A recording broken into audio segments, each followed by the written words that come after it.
Para empezar este video explicando de mis impresiones sobre la lectura del artículo Juan Rulfo y la falacia del editor por Felipe Vázquez, diremos que contextualizando la lectura nos percatamos que en el mundo editorial una errata es un error, una equivocación, ya sea de forma negligente o por ignorancia, y se localiza en un documento o libro impreso.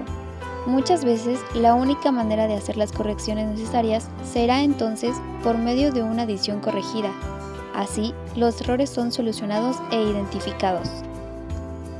El texto leído, que lleva por título Juan Rulfo y la falacia del editor por el ensayista y poeta Felipe Vázquez, comienza por delimitar y aclarar algunos de los problemas que causa, como ya lo mencionamos, la negligencia de no escribir correctamente la obra de algún autor, al grado de que Vázquez afirma que editar un libro con erratas es algo parecido a falsear la creación del autor.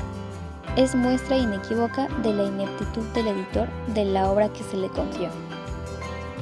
El autor nos menciona que hay ediciones que descuidan, por ejemplo, el uso inadecuado de alguna vocal en el texto literario, y entonces cambia no solo el sentido original de lo escrito, sino que puede ir más allá, cambiando la idea del autor.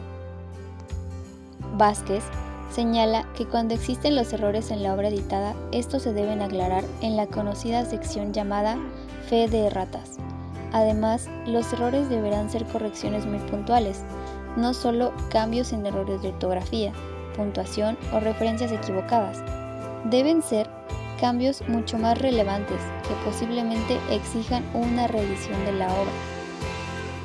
Esto quiere decir que hay una especie de falsas obras literarias que al ser editadas sufren alteraciones o mutilaciones y entonces llevan a los lectores a un tipo de falsa lectura. Vázquez nos dice que hay editores responsables que incluso llegan a mejorar la obra, pero también hay editores que no respetan la voluntad del autor, y es aquí donde surgen los problemas de la edición. Sin duda, editar un libro sin erratas es algo difícil, y en este contexto el autor nos introduce en la obra de Juan Rulfo, que refiere a una edición crítica que sin duda presenta varias situaciones prácticas. En la edición de Carlos Blanco Aguinaga, que presenta El llano en llamas, publicado por Cátedra, editorial especializada en el libro de fondo y tiene un catálogo extenso con los grandes clásicos de la literatura.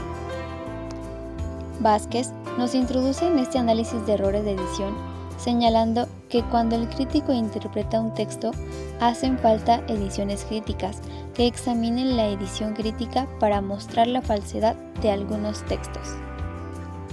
Algunos editores afirman que muchas veces el autor no sabe escribir, así que se le debe corregir, pero se altera el texto del autor, de tal manera que se desvirtúa el mensaje original, se corrompe el texto. Vázquez realiza una edición crítica de la edición crítica, valga la redundancia. Veamos, por ejemplo, una edición crítica de la obra de Rulfo, que se publicó en México en 1992.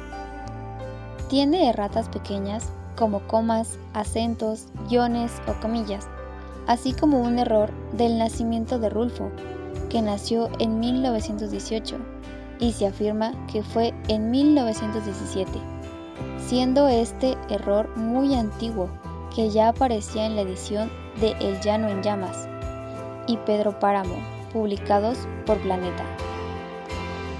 Finalmente, Vázquez nos presenta una comparación del texto de la obra literaria de Rulfo con dos editoriales para hacer patente los errores del editor, en este caso de la editorial Cátedra, en comparación a la editorial Fondo de Cultura Económica. En El llano en llamas de Fondo de Cultura se lee: casi tapaban el agujero de las troneras con su bulto. En la editorial Cátedra dice: casi tapaban el agujero de las troneras con su bulbo. En el cuento Acuérdate FCE dice: Nachito se vivía tocando canciones todas desafinadas en una mandolina.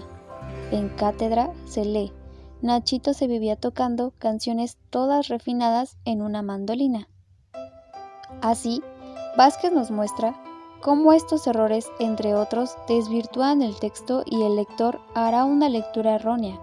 Vázquez termina diciendo que la edición 14ª de 2003 de la editorial Cátedra logró resolver finalmente las equivocaciones mencionadas.